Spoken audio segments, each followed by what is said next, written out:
Сәлеметсіздер ме? Каналға қош келдіңіздер. Бүгін біз сіздермен өзіміздің осы гүлдерімізге пайдалы тағы да бір өте витаминдерге бай қоспа суларымен сіздерді таныстырғым келіп отыр.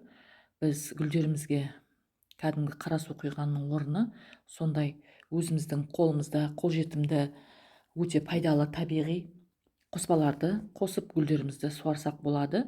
Ол қоспа өте бір қарапайым қоспа. Өздеріңіз көріп тұрсаңыздар, міне бұл салатқа пайдаланатын көкөністер мен жұмыртқа. Соны қайнап жатқан суын біз гүлдерге төгіп тастамай, сол гүлдерге берсек, оның ішіндегі көптеген макро-микро элементтер біз гүлдеріміздің тамырына, гүлдеріміздің өсуіне, гүлдеуіне өте жақсы көмектеседі. Өздеріңіз жақсы білесіздер, бұл жерде жұмыртқада көптеген кальций бар. Бұл жұмыртқаның қабығын біз гүлдердің топырағына да ұнтап саламыз. Оны өздеріңіз жақсы білесіздер. Ал картоп пен сәбізде, екі бастан картопты крахмал бар.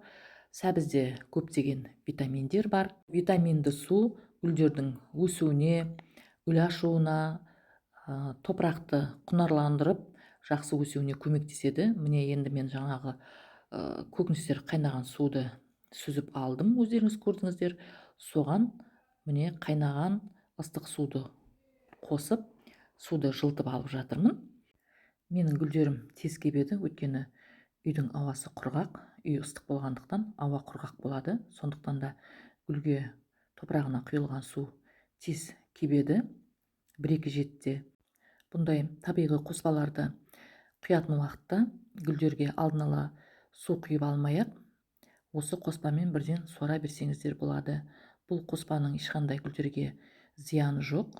Бұл химикат емес, кәдімгі өздеріміздің күнделікті пайдаланып жүрген көкөністерден, басқа да жеміс-жидектерден де осындай гүлдерге қоспаны жасауға болады.